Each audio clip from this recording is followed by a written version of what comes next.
শিক্ষক দিবস। শিক্ষকতার সঙ্গে শিক্ষা শব্দটি ওতপ্রোতভাবে জড়িত। শিক্ষা আনে চেতনা, চেতনা আনে পরিবর্তন। নমস্কার, আপনারা দেখছেন স্কাই টিভি বাংলা।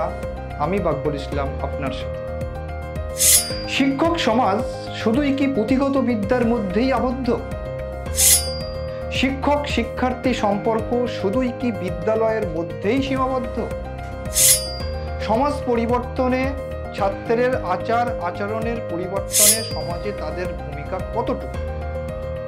ধরেই নিলাম বিদ্যালয় স্তরে ছেলে মেয়েদের আচার আচরণ, শৃঙ্খলা পরায়ণ শেখানো হয়, কিন্তু বিদ্যালয় পরবর্তীকালে যখন তারা আরো বড় হয়, পৃথিবীকে আরো ভালোভাবে চেনে, কর্মজগতে বা উচ্চশিক্ষা লাভের জন্য বাইরের জগতে প্রবেশ করে, তখন কত শতাংশ ছেলে মেয়ে সেই আচার আচরণ শৃঙ্খলা বজায় রাখতে পারে?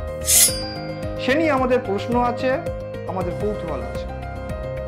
আজ সমাজ কতটা কলুষিত, কতটা নিচে নেমে গেছে। এই নিচ কলুষিত সমাজের দায় কার? আমার, আপনার, পিতামাতা গুরুজনের, নাকি শিক্ষক সমাজের? আমরা যদি নিজেদের পরিবর্তন না করি, তবে যতই সরকার কঠোর ব্যবস্থা নিক আর কঠোর বিল আনুক না কেন, এই বিকৃত মন মানসিকতার কোনো পরিবর্তন হবে না। এরকম আর্যকর হাজারো হবে। এর আগে রাজ্যের বাইরে উন্নাও, হাতরস, নির্ভয়ার মতো কাণ্ড দেখেছি। আগের বাম আমলে ধানতলা, বানতলা থেকে শুরু করে তাপসী মালিক হত্যাকাণ্ড, যা সরকারকে নাড়িয়ে দিয়েছিল। আর বর্তমান শাসনামলে কামদুনি, পাকৃষ্টির থেকে শুরু করে বর্তমান আর্যকরের ঘটনা আমাদের চোখে আঙুল দিয়ে দেখিয়ে দিয়েছে যে যুগের পরিবর্তন হয়েছে, সময়ের পরিবর্তন হয়েছে, আমরা ডিজিটাল হয়েছি, কিন্তু পরিবর্তন হয়নি আমাদের বিকৃত মন মানসিকতা, পরিবর্তন হয়নি আমাদের মনুষ্যত্বের। দেশে প্রতিদিন গড়ে 90টা করে ধর্ষণের মতো ঘটনা ঘটে। যেগুলি সামনে আসে তার ব্যাখ্যা আলাদা, কিন্তু যেগুলি অপ্রকাশ্যে থাকে, যেগুলি সামনে আসে না, যেগুলি অন্তরালে থেকে যায়, তার প্রশ্ন আমরা কি করি? যে ঘটনাগুলি প্রকাশ্যে আসে, সামনে আসে, সেগুলি নিয়েই আমরা মাতামাতি করি, সমালোচনা করি, সরকারের দিকে আঙুল তুলি, রাজনৈতিক ফায়দা তোলার চেষ্টা করি, নতুন নতুন বিল আনি। কিন্তু আমরা একবারও কি ভাবি কিভাবে এই ঘৃণ্য মন মানসিকতা থেকে আমাদের বেরিয়ে আসতে হবে? কিভাবে সমাজ পরিবর্তন করতে হবে?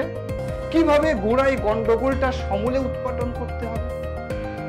একজন শিক্ষক যতই শিক্ষা দিক না কেন, যতই জ্ঞান দিক না কেন, আমরা তথা আমাদের সমাজ তখনই পরিবর্তন হবে যতক্ষণ না পর্যন্ত আমরা আমাদের মনুষ্যত্বের পরিবর্তন না ঘটাবো, মূল্যবোধের পরিবর্তন না ঘটাবো, পরিমিতি বোধের পরিবর্তন না হবে।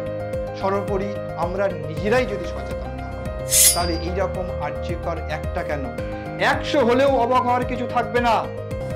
আসুন, আমরা যতই আন্দোলন করি, প্রতিবাদ করি, মিছিল করি, রাতের দখল নেই আর ভিন্ন রূপে আওয়াজ তুলি না কেন, আগে আমরা নিজেরা নিজেদের পরিবর্তন করি আমাদের মন মানসিকতার, পরিবর্তন করি মূল্যবোধের, সর্বোপরি মনুষ্যত্বের। তা না হলে অদূর ভবিষ্যতে আবার রাস্তায় নেমে আওয়াজ তুলতে হবে, we want justice, justice for humanity. Sky TV Bangla.